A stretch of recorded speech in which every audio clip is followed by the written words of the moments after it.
Meus irmãos, a paz do Senhor, eu gostaria de me apresentar a vocês. Meu nome é Luiz Paulo e hoje nós falaremos sobre a lição 12 da revista, cujo tema é O Fiel Experimenta Socorro Divino mesmo em tempos de crise.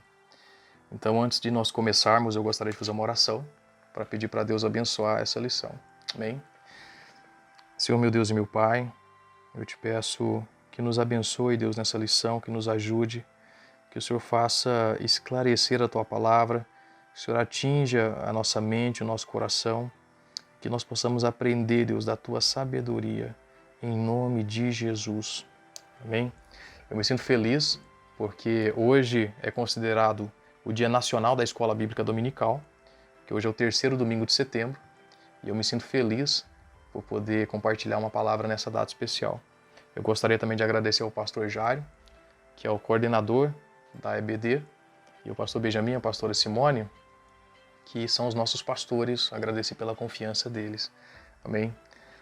Eu quero começar pensando no título, que o fiel experimenta socorro divino mesmo em tempos de crise. O que é fiel, né? O fiel é aquele que, independente da situação, ele continua, ele permanece leal a Deus e não muda a sua fé. Pode estar sofrendo, pode estar feliz, ele permanece constante em Deus. Esse é fiel. E esse fiel, ele experimenta um socorro, ou seja, uma ajuda de Deus, mesmo em tempos de crise. Pode estar um tempo bom, pode estar um tempo de crise, mas se a pessoa é fiel, esse socorro vem de Deus. Amém? Eu quero ler com vocês o texto áureo, que diz o seguinte: Os justos clamam e o Senhor os ouve e os livra de todas as suas angústias. A verdade aplicada diz o seguinte: o fiel vivencia o cuidado e a presença de Deus, mesmo no dia mau. Objetivos da lição: explicar que o Senhor fecha a boca dos leões, mostrar a importância de termos uma vida de oração e ressaltar que o Senhor sempre nos dá o escape. Sempre nos dá o escape. Que Deus é fiel conosco, né? Texto de referência: Daniel, capítulo 6, diz o seguinte: Então os príncipes e os presidentes procuravam achar ocasião contra Daniel a respeito do reino, mas não podiam achar ocasião ou culpa alguma, porque ele era fiel e não se achava nele nenhum vício nem culpa. Agora, pois, ó rei, confirma o edito e assina a escritura, para que não seja mudada conforme a lei dos medos e dos persas, que se não pode revogar. Então Daniel falou ao rei: Ó rei, vive para sempre. O meu Deus enviou o seu anjo e fechou a boca dos leões, para que não me fizessem dano, porque foi achada em mim inocência diante dele. E também contra ti, ó rei, não tenho cometido delito algum. Aleluia. Bom, para nós compreendermos o contexto que nós estamos, é aqui em torno de 600 anos antes de Cristo. Jerusalém estava sitiada pelo exército babilônio. Quer dizer o seguinte, é como se Trindade estivesse em volta dela, um exército que a qualquer momento pudesse nos atacar. Então Jerusalém estava sitiada, tinha um cerco de exército babilônio em volta de Jerusalém. E o rei Nabucodonosor, que era o rei daquele exército que estava sitiando Jerusalém, disse a Aspenaz era o chefe dos eunucos, ou seja, chefe das pessoas que exerciam uma atividade no palácio, disse a Aspenaz, vá até Jerusalém e traga para nós os melhores jovens que tem lá. Os jovens sem defeito, os inteligentes, os mais bonitos, enfim, traga esses jovens porque nós vamos ensinar esses jovens aqui. Nós queremos eles aqui. Aspenaz foi e trouxe alguns jovens. Dentre esses jovens que vieram, 4 eram muito especiais. Quem são eles? Ananias, Misael, Azarias e Daniel. Esses 4. Ao chegarem no palácio, tiveram seus nomes mudados, né? Ananias passou a se chamar Sadraque, Misael passou a se chamar Mesaque e Azarias, Abed-nego, e Daniel, Beltesazar. No palácio, eles receberiam uma alimentação especial, alimentação a mesma do rei. Só que esse alimento, ele era preparado com alimentos impuros ou esses alimentos também eles eram oferecidos aos ídolos. E esses jovens, eles eram jovens, eles chegaram no palácio já com essa consciência. E eles pensaram o seguinte: nós não vamos comer dessa comida do rei. E disseram isso a Aspenaz: nós não vamos comer porque nós queremos permanecer puros diante de Deus. Nós não queremos ficar impuros, então nós queremos evitar, nós não vamos nos alimentar dessa comida. Aspenaz ficou receoso, mas acabou concordando porque foi Deus que converteu o coração de Aspenaz para que ele aceitasse essa ideia. E Daniel, junto os jovens, propuseram: vamos fazer o seguinte, vamos ficar 10 dias só comendo legumes e tomando água. Se nós não estivermos bem, aí você pode tomar suas providências, né? Porque Aspenaz ficou com medo dos jovens ficarem desnutridos e Aspenaz ser morto, porque estaria desobedecendo o rei. Só que depois desses 10 dias, se alimentando só de vegetais e água, esses 4 jovens tinham aspecto mais saudável do que os demais. Então, quer dizer, eles foram fiéis, não se alimentaram dos manjares, do vinho do rei, só água e vegetais, e a sua saúde ficou melhor do que as dos outros. Então Deus, ele foi fiel a esses jovens que foram fiéis. Deus, ele é sempre fiel com a gente. Então, isso é maravilhoso. Então aqui a gente entra no tópico 1. Né? O tópico 1 diz o seguinte: Daniel não abriu mão de sua identidade. Por que ele não abriu mão da sua identidade? Ele veio de um local em que ali ele tinha sua família, ele foi educado pela sua família, tinha os seus parentes, os seus amigos, e de repente ele é tirado dali. Tudo que ele conhecia, tudo que ele vivia agora já não é aquilo mais. Então teve a sua realidade completamente mudada. Só que ele levou consigo a sua fé. E lá naquele local, que ele não estava sendo visto pelos seus líderes religiosos, pelos seus pais, ele permaneceu fiel ainda assim. Então aqui no tópico 1.1 diz o seguinte: decida não se contaminar com o mundo, porque foi o que Daniel fez. Ele decidiu não se contaminar com aquele alimento do rei, não se contaminar, e manteve a sua identidade, mesmo que não estivesse na sua terra natal, mesmo que o pastor não estivesse vendo ele, mesmo que os seus pais não estivessem vendo seus erros. É como se você fosse para outro país, para um local que ninguém fosse te ver, e lá você carregasse dentro de você a fé que você foi educado, que você aprendeu. É assim que Daniel decidiu continuar naquela identidade. Daniel tinha um espírito excelente, né? É o tópico 1.2, porque ele tinha caráter. Daniel tinha não somente a beleza que Deus deu a ele, a inteligência que Deus deu a ele, mas ele tinha um caráter de Deus. E é por isso que ele era de espírito excelente, porque além das características boas que ele tinha, né? Além de todas aquelas qualidades, o ser fiel era aquilo que definia Daniel. Independente do local que ele estava, ele permanecia fiel. E a Bíblia diz o seguinte: aqueles 4 jovens, eles eram muito inteligentes. Eles tinham assim uma ciência dos escritos da Babilônia, eles tinham a ciência, enfim, da cultura. Eles estavam ali para aprender daquilo que a Babilônia poderia ensinar a eles, porque depois eles atuariam no palácio. Não foi algo que eles escolheram. Eles não falaram: eu vou para...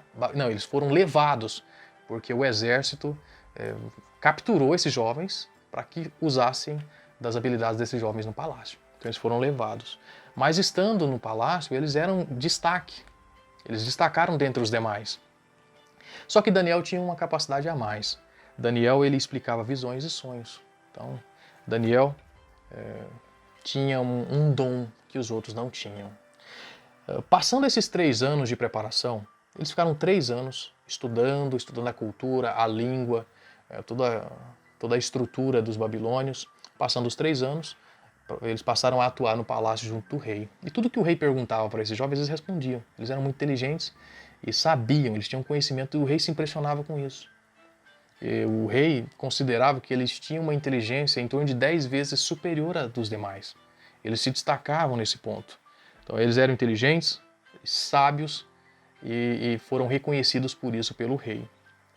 O livro de Daniel, aqui na lição a gente trata do momento em que Daniel foi jogado na cova dos leões.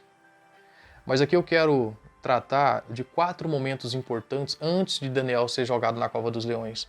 Porque nós vimos agora como Daniel foi apresentado à Babilônia e como ele foi educado, né? Ele foi educado no ensino melhor possível, se adaptou, aprendeu a língua, ele e os outros 3 amigos. Agora, 4 momentos em que eles foram expostos a situações decisivas antes de Daniel ser exposto à cova dos leões. Então, o primeiro ponto é quando o rei Nabucodonosor teve um sonho. Nabucodonosor teve um sonho e ficou angustiado com aquilo. O rei teve um sonho, chamou os seus adivinhos, os seus sábios, astrólogos, todo mundo, e ninguém conseguiu resolver. Ninguém conseguiu interpretar o sonho, porque o rei disse o seguinte: eu não quero só interpretação, o rei disse. Eu quero que você diga o que eu sonhei e o significado. Porque é fácil alguém dizer, o significado do seu sonho é isso, isso e isso. Agora, quando a pessoa diz o que você sonhou sem você ter dito a ninguém, bom, isso foi uma revelação. Ele queria isso. Ninguém conseguiu. E esses sábios disseram ao rei o seguinte: rei, isso é impossível. Só os deuses podem fazer isso. E os deuses nem estão aqui na terra. Mas o rei não aceitava essa desculpa e falou o seguinte: se vocês não interpretarem o meu sonho, todos vocês serão despedaçados e as suas casas destruídas. Mas se alguém interpretar o sonho, esse sim vai receber prêmios e honras. Ninguém conseguiu interpretar, o rei mandou matar todo mundo, só que quando foram pegar Daniel para que ele fosse morto, Daniel disse o seguinte: não, eu vou orar a Deus e vou pedir a Deus para que revele o seu sonho. E Daniel fez isso. Daniel orou a Deus, Deus revelou a ele o sonho, e ele chegou no rei e falou: rei, Deus me revelou e eu vou dizer para você o que você sonhou e qual é o significado do seu sonho. E Daniel disse o seguinte: você sonhou com uma grande estátua. Essa estátua tem a cabeça de ouro, peito e braço de prata, pernas de ferro, enfim, pés de barro, e vem uma grande pedra, acerta essa estátua, ela vira pó, o vento leva esse pó, essa pedra cai na terra e ela cresce, e ele diz o significado: a cabeça de ouro é você, as demais partes são os outros reinos, essa pedra grande destruindo a estátua é o reino de Deus, que ele é indestrutível e é eterno. Esse é o significado, esse é o que você sonhou e o significado do seu sonho. Ele ficou maravilhado, né? O rei colocou, depois disso, viu que Daniel tinha a revelação de Deus, o rei reconheceu e colocou Daniel como chefe de todos os sábios para governar a província da Babilônia. Então colocou ele como governador e chefe de todos os sábios. Uma situação que ele poderia ter morrido, mas que Deus transformou em algo que promoveu Daniel. Então a gente entra aqui no tópico 1.3. Daniel é um homem notável pela fidelidade que manteve. Então, ali era um local de pecado.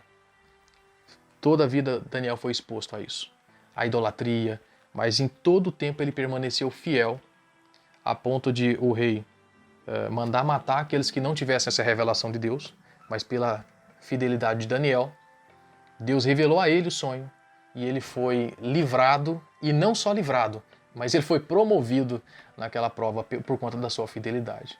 Então, eu aprendo muito com Daniel.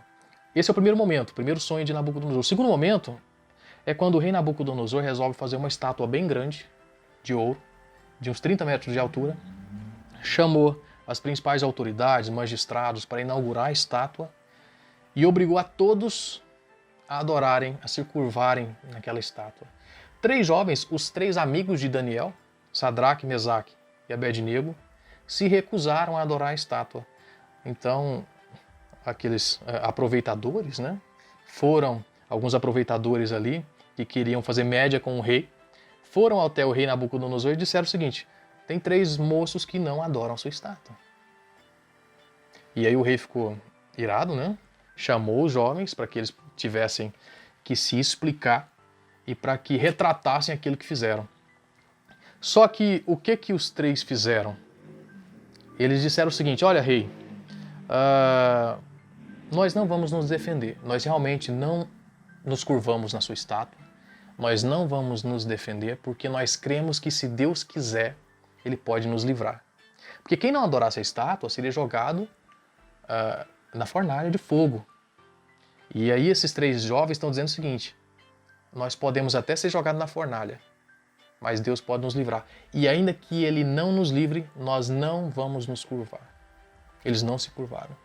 O rei ficou irado, porque ele foi envergonhado, provavelmente, na frente de todo mundo. Os jovens, eles questionaram a autoridade do rei na frente das pessoas. Imagina um rei sendo questionado por 3 indivíduos assim. Ele se sentiu muito ofendido, irado, a sua vaidade, lógico que potencializou a sua ira. Ele mandou aquecer a fornalha 7 vezes, mandou jogar lá dentro. Os próprios soldados queimaram, morreram. Então jogou os meninos lá dentro. Estando lá dentro, ele viu, além dos 3, viu um quarto. Uma quarta pessoa, que não era uma pessoa, era um anjo. E esse anjo estava protegendo os 3 dentro da fornalha. Os 3 não sofreram nenhum dano, nada. Nem cabelo se queimou, nem cheiro de fumaça eles tinham. O rei foi lá, chamou eles para fora e reconheceu que o Deus dos 3, o Deus de Sadraque, Mesaque e Abednego, é aquele Deus que livra. Ele é o Deus que livra. Mais uma vez, a fidelidade desses jovens mostrou o quanto Deus pode nos livrar no meio de uma prova. Essa é a fidelidade. E o terceiro momento é quando Nabucodonosor tem um outro sonho. Olha só, primeiro sonho, a estátua. No segundo momento, ele resolve fazer uma estátua de ouro e colocar todo mundo para adorar. E os 3 se negam, né, e sobrevivem à fornalha. Agora, Nabucodonosor, ele tem um sonho com uma árvore grande sobre a terra. Essa árvore crescia até o céu. Nessa árvore, tinham animais que faziam ninhos, que se alimentavam das frutas dessa árvore, que se aproveitavam da sombra que ela fazia, mas vem um anjo e corta aquela árvore. E aí ele chama Daniel para interpretar o sonho. Daniel chega, interpreta e diz o seguinte: essa árvore é você, rei. Você, o seu reino cresceu bastante, mas Deus vai tirar de você esse reino se você não mudar o seu jeito. Porque você se envaideceu e você tem que reconhecer que é Deus que merece toda a glória. Você se envaideceu e Deus vai tirar o seu reino se você não mudar. Estava avisado. O sonho chegou e avisou. Daniel deu essa interpretação ao rei. Só que depois de 12 meses ele esqueceu disso. Andando pelos palácios, pelo palácio ali, ele viu tudo aquilo que ele tinha construído e pensou: bom, como é grande meu império, né? Como eu consegui algo majestoso, como eu sou isso, como eu sou superior, como eu sou eu. E então, como a vaidade subiu ao coração do rei, veio uma voz que disse o seguinte: esse reino não será mais seu. E naquele momento, o que aconteceu com o rei? Ele se tornou louco. Foi viver com os animais, pastando no pasto, comendo capim, porque Deus fez com que ele ficasse louco. Tirou o reino de Nabucodonosor, porque a vaidade subiu ao coração dele. E depois de 7 anos, quando... 7 períodos, né? Algumas traduções dizem 7 anos. Depois desse prazo em que Nabucodonosor passou a reconhecer novamente que Deus é o Senhor, ele recobrou o juízo e Deus devolveu a ele o reino, Deus devolveu a ele o império que ele tinha e ainda maior. Tá? Deus devolveu para Nabucodonosor. E um quarto momento que nós temos é o banquete do rei Belsazar. Passado um tempo depois dessa revelação, já não era mais Nabucodonosor, era o filho dele que estava governando, Belsazar, e Belsazar resolve dar uma festa. Naquela festa ele convida muitas autoridades, algumas concubinas, e nessa festa as pessoas estavam aproveitando, se embriagando, e orgia, e aquela bagunça, pecado. Num certo momento todo mundo embriagado, resolveram pegar os utensílios do templo que o Nabucodonosor tinha pegado quando sitiou Jerusalém. Pegou os utensílios do templo para se embriagarem na festa, profanando os utensílios do templo. Então, ao se embriagarem ali com os utensílios, veio uma mão na parede ali escrevendo, só a mão mesmo escrevendo algumas palavras, e as pessoas viram aquela cena e se impressionaram. O rei Belsazar, ele ficou atônito, como pode, né? Uma mão escrevendo assim na parede e as pernas dele tremia. Então ele ficou angustiado com aquilo, as pessoas viram também, a festa acabou, parou a festa ali. Então, cadê? Chama os sábios novamente. Vamos ver se os sábios nos ajudam a entender o que está escrito ali. Ninguém interpretou, ninguém.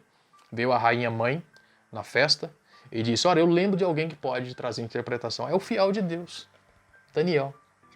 Ele interpretou sonhos para o seu pai e ele pode trazer interpretação dessas palavras. Veio Daniel E Belsazar quis presentear Daniel com honras, com presentes, enfim. Daniel falou, não quero nada seu, só vou traduzir para você e vou dizer o que está escrito aí. Olha, Belsazar, dizendo Daniel, né? Você viu que o seu pai tinha ficado louco porque a vaidade subiu o coração dele. Ele ficou com os animais, depois Deus restituiu a ele aquilo que ele tinha perdido por reconhecer a glória de Deus, por reconhecer que era Deus o ser superior, o Senhor de todas as coisas. Você viu isso. E ainda pior, você pega os utensílios do templo para profanar aqui nessa festa. E é por isso que essa mão veio aqui trazer essas palavras para você. E eu vou dizer para você o que significa, né?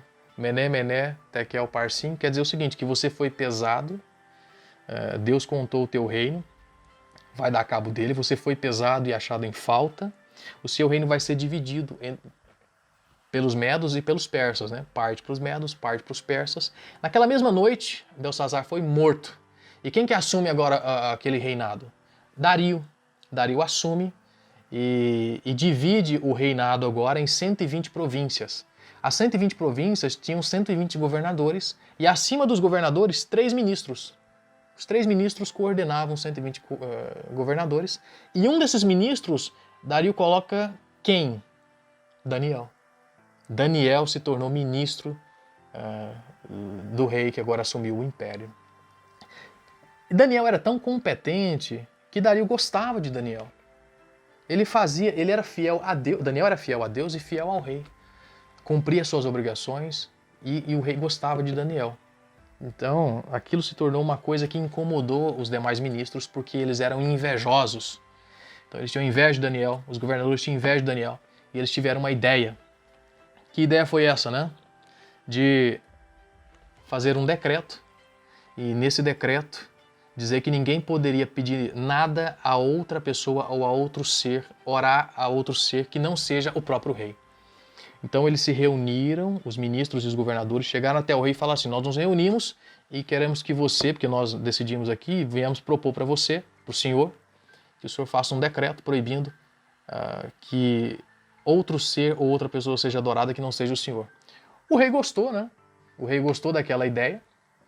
Olha só o perigo da vaidade, porque os ministros foram movidos pela inveja,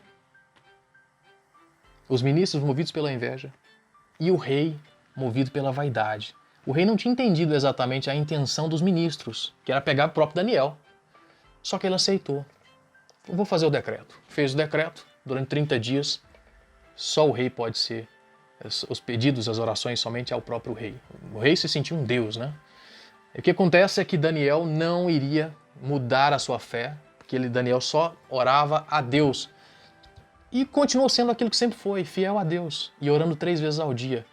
Mais uma vez os aproveitadores, vendo Daniel orar, foram até o rei e falaram assim, o rei, o Daniel estava orando a Deus. E no seu decreto, ele tem que pedir somente ao Senhor.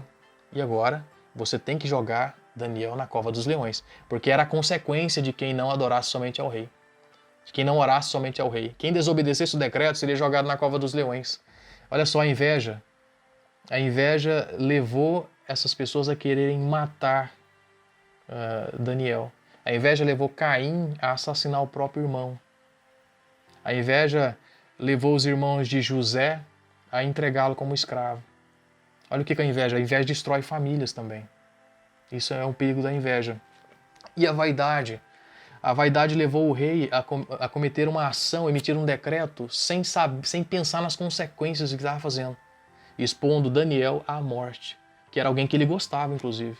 Quando eles chegaram, os ministros disseram que Daniel seria morto por conta das consequências do decreto do rei, o rei se entristeceu e porque quis salvar Daniel, mas não deu. Nem o próprio rei poderia desobedecer uma lei dessas. Era a regra. A lei, o decreto foi emitido, ele tem que ser cumprido, até pelo próprio rei. O que ele fez? Jogou Daniel na cova dos leões. Na cova dos leões, o rei disse o seguinte, que o teu Deus, a quem serve continuamente, te livre. E não foi irônico, nada disso, foi sincero. Ele desejava que Deus livrasse Daniel da cova dos leões. Tanto que, quando ele deixa Daniel na cova dos leões e vai embora, ele vai embora jejuar. Ele passou a noite em claro, angustiado, porque queria que Daniel sobrevivesse aos leões. O que Deus fez? Deus tampou a boca dos leões. Imagina Daniel, né? Naquela cova escura, às vezes só ouvindo o rugido dos leões, porque os leões, eles têm um comportamento de ataque, né? Às vezes para se alimentar, ou às vezes até para se defender. Aqueles leões estavam ali dentro, provavelmente eles já tinham matado outras pessoas, quer dizer, para eles era um instinto mais normal caçar seres humanos, porque os leões gostam de zebra, de antílopes, mas treinados para matar seres humanos, eles com certeza fariam isso com muito mais facilidade. Mas não, os leões ficaram quietinhos e Daniel sobreviveu àquela noite. No outro dia, o rei foi, na hora que amanheceu, o rei foi rapidamente até a cova, né? E chegando lá, o rei disse o seguinte, né? No capítulo 6, deixa eu colocar aqui no capítulo 6, que é muito bacana. Capítulo 6, verso 20. Chegando ele à cova, chamou por Daniel com voz triste. Olha só, o rei chamou por Daniel com voz triste. Disse o rei a Daniel: Daniel, servo do Deus vivo, dar-se-ia o caso que o teu Deus, a quem tu continuamente serves, tenha podido livrar-te dos leões? Olha só, eu fiquei feliz de ler essa parte, porque eu pude imaginar a cena acontecendo. Então Daniel falou ao rei: ó rei, vive eternamente. Lá de dentro, ele falou: ó rei, vive eternamente. O rei se alegrou, né? O meu Deus enviou o seu anjo e fechou a boca dos leões, para que não me fizessem dano, porque foi achada em mim inocência diante dele. Também contra ti, ó rei, não cometi delito algum. Deus livrou Daniel dos leões, porque ele permaneceu fiel. Olha só, ele foi invejado, porque permaneceu fiel a Deus e se mostrou fiel ao rei. Ele foi invejado. Mas Deus, ele protegeu Daniel, mesmo numa situação em que ele não via saída, né? Daniel vai para a cova dos leões. Imagina só, você ir para um buraco, você ir para o fundo do poço, é uma coisa, porque você tem um sentimento de que você pode sair dali. Agora Daniel estava indo para a morte. Imagina quanta coisa passou na mente dele, né? Imagina assim, eu estou indo para a morte porque fui fiel. Mas mesmo assim ele permaneceu fiel. Pedro andando sobre as águas, chegou um momento que ele duvidou e começou a afundar. Imagina se Daniel talvez passasse a duvidar. No meio da noite os leões resolvessem atacar ele. Ele passou a noite inteira e no outro dia os leões continuavam quietinhos.